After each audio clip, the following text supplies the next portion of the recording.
Bonjour. Aujourd'hui, j'ai envie de parler des blessures d'âme. Blessures émotionnelles, et de partager ma vision, partager la manière dont je vois les choses. Euh, pour moi, quand on arrive pour s'incarner ici, on arrive avec des contrats, certains objectifs de, de s'améliorer, d'améliorer certaines compétences, de grandir. Et pour moi, ça passe beaucoup par la gestion émotionnelle, la gestion de ces émotions qui arrivent dans ce corps, dans notre corps. Et donc on choisit de venir s'incarner avec une famille, avec déjà tous nos guides qui sont là pour s'assurer que ce qui doit arriver va arriver. Donc tout ce qui doit arriver va arriver, et on s'incarne au bon endroit pour le vivre. Et comme on a déjà avec notre passé des sensibilités, déjà des blessures d'âme d'avant non guéries qui justement demandent à être guéries, expérimentées pour pouvoir les sublimer, on va créer tous ces événements qui vont nous arriver, qui vont nous blesser, mais qui vont demander à être... C'est dans la blessure qu'on arrive à la toucher pour pouvoir la dépasser. Et donc c'est j'ai envie de dire, c'est une espèce de fatalité bienvenue, mais que si ça nous arrive, c'est qu'on a les moyens de la dépasser. Ça, c'est important comme croyance. C'est si ça m'arrive, c'est que j'en ai les moyens. Si ça m'arrive, c'est que je l'ai choisi. Je l'ai choisi. C'est important, c'est super important à accepter, ou c'est super important de l'avoir en tête pour s'en sortir positivement, en fait. C'est hyper important, je trouve, d'avoir cette positivité. C'est-à-dire, si c'est moi qui l'ai choisi, c'est déjà plus facile je l'ai choisi, donc je peux le faire. C'est que je m'en sens capable. C'est que mon âme, ou c'est que mon essence, ou c'est que le divin m'en sent capable. Donc ça, c'est super important. Et après, si on a choisi que ça nous arrive, comment est-ce que ça va nous impacter? Ce qu'il y a, c'est que au moment où on le vit, on a toutes ces émotions-là. Mais il se trouve qu'il y a quelque part une petite faille, une petite blessure qui est déjà là. Donc, même il y a un conditionnement. Ça peut être un conditionnement, et ça peut être une peur qui arrive à ce moment-là.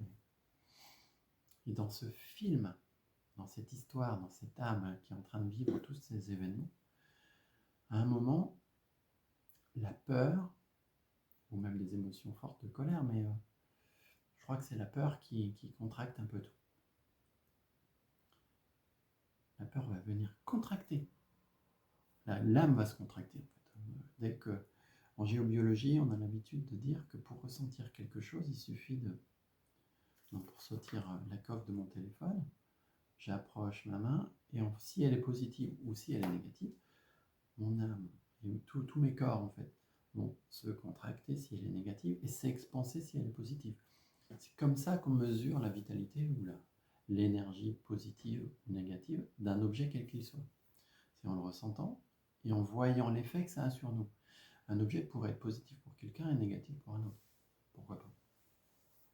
Mais pour soi. Et donc, si on s'approche d'une situation ou de quelque chose, quoi que ce soit, négatif pour nous, l'âme va se contracter. Et il se trouve qu'en se contractant, si c'est trop violent, elle ne reste pas entière, en fait. C'est comme si on voulait écraser un ballon, comprimer un ballon, ou un ballon de baudruche, vous voyez. Et il y a une petite enflure qui se fait sur le côté parce que c'est trop rapide. C'est pas serein, et c'est contracté beaucoup trop vite. Et il y a une petite partie qui part. Et plus la contraction est grande, plus le morceau d'âme, va s'échapper. Et plus il va être gros, en fait. Surtout, plus on le contracte vite, plus il est gros. Alors que si on a une contraction lente et légère, il n'y a à peu près rien qui s'en va. Tout reste bien uni. Et ce sont ces morceaux-là ces contractions, ces morceaux, c'est des parties énergétiques de nous. Ça ne peut pas rester bien collé. Si on est conscient quand ça arrive, on peut les récupérer. On peut faire une grande respiration, aspirer l'énergie qui est autour de nous, et si le morceau est autour de nous à ce moment-là, il revient tout seul. Enfin, il revient en même temps. Et l'autre élément important, c'est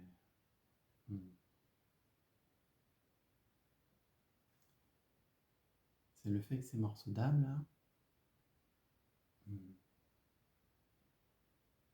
je cherche mes mots,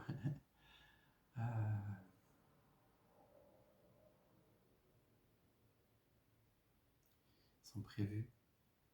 C'est prévu d'avoir cette aptitude d'aller les rechercher. C'est de les accueillir.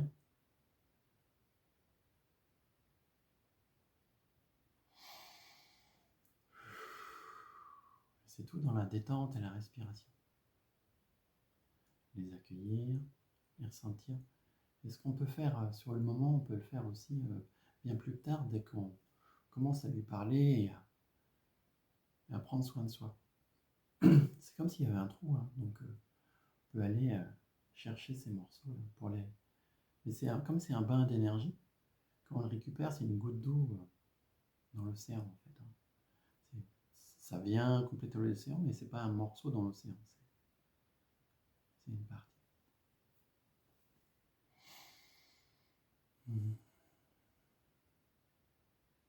Ce qui est important aussi, c'est comment ces émotions-là, elles peuvent arriver. Pourquoi elles se contractent en fait. Alors déjà, on est préparé à ça, à vivre ces événements. Mais en plus, quand on est petit, c'est pour ça qu'on dit que ça arrive avant 7 ans, on n'a pas beaucoup de barricades, on n'a pas beaucoup de protection. On a une espèce de confiance absolue dans l'extérieur. Donc on est en osmose. Notre bain énergétique, c'est tout le monde, il n'y a pas de frontières.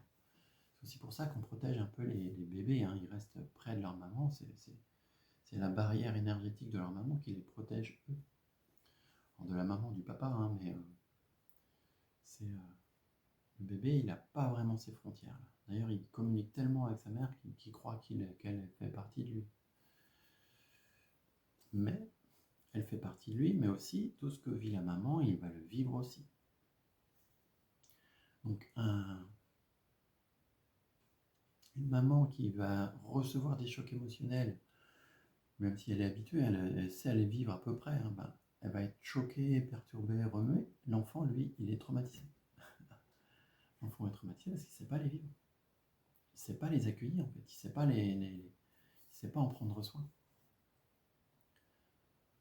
Mais l'enfant est venu pour le vivre. Donc c'est plus facile de se dire ça pour l'accepter. Accepter les blessures que peuvent vivre les enfants. Même si les parents veulent les protéger. Même en voulant les protéger, on peut créer les blessures en voulant les protéger. Et on a peur pour eux. L'enfant, lui, il n'a pas peur, il n'a pas conscience du danger. Mais l'enfant, en voyant la peur de sa mère, va la vivre aussi, et du coup, va vivre le choc grâce à la mère, ou grâce au père, ou grâce aux grands-parents, ou grâce aux frères, à la sœur, et ainsi de suite. Et du coup, mais comme l'enfant n'a pas ces protections, il va vivre ces traumatismes très fortement sans avoir d'outils pour les gérer. C'est pour ça que les chocs arrivent, on dit souvent ça, c'est que les chocs arrivent dans les 7 premières années de l'enfance, même in utero. Et du coup, c'est normal, c'est ce qu'on est venu vivre. Donc il n'y a pas à culpabiliser. C'est le chemin de l'âme. Donc ça, et c'est normal que ça arrive. L'enfant ne sait pas se protéger. Donc, mais l'évolution, c'est que on apprend à se protéger, on apprend à accueillir les protections de son enfant. Et en grandissant, nous, en tant qu'adultes, on apprend à nos enfants à les gérer, on apprend à se guérir plutôt que nous, on s'est guéri, pour que eux reçoivent leurs enfants dans des meilleures conditions que nous. C'est tout un travail hyper collectif. Et on voit maintenant pas mal de jeunes parents qui accueillent les émotions de leurs enfants, qui n'est pas du tout le cas de mes parents, mais pas non plus mon cas. Et on voit encore, j'entends régulièrement, t'es grand, ne pleure pas. Est-ce que la douleur change si tu pleures? Non, donc arrête de pleurer. J'ai entendu il n'y a pas longtemps. C'est tellement insupportable d'entendre pleurer. C'est insupportable parce qu'on entend la souffrance de l'autre, on n'a pas envie. Non, on va lui donner comme ça des espèces de boucliers tout faits. Tiens, prends mon bouclier, tu vois, ça marche peut-être pas, mais bon, moi ça va me protéger. Donc on enseigne beaucoup à nos enfants comme ça. Mais ces blessures-là, après, la bonne nouvelle, c'est que on a des outils, on a plein d'outils pour apprendre à les accueillir. La difficulté, c'est qu'on ne se voit pas. On ne se voit pas avec nos boucliers. C'est dans l'échange et dans la recherche, dans l'échange et la communication qu'on peut s'en sortir, à mon sens.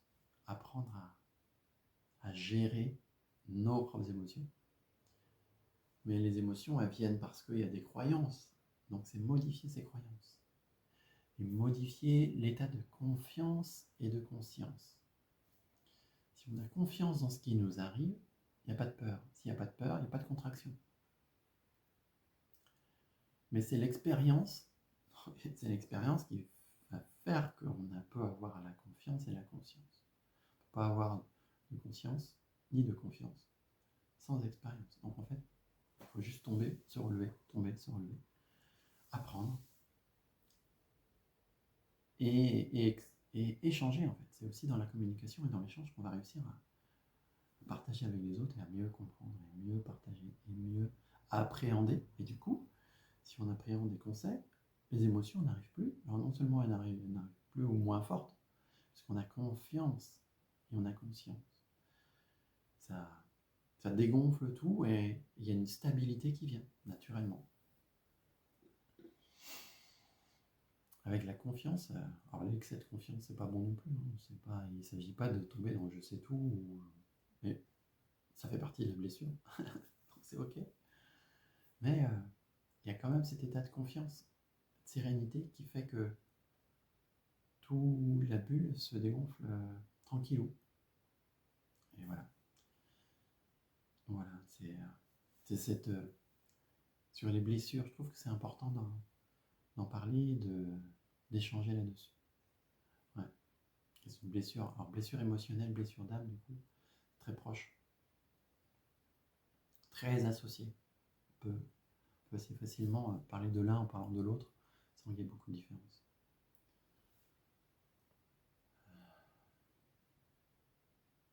Voilà, je suis heureux de partager cet instant avec vous et n'hésitez pas si vous avez des questions, si vous voulez en parler, si vous voulez quoi que ce soit.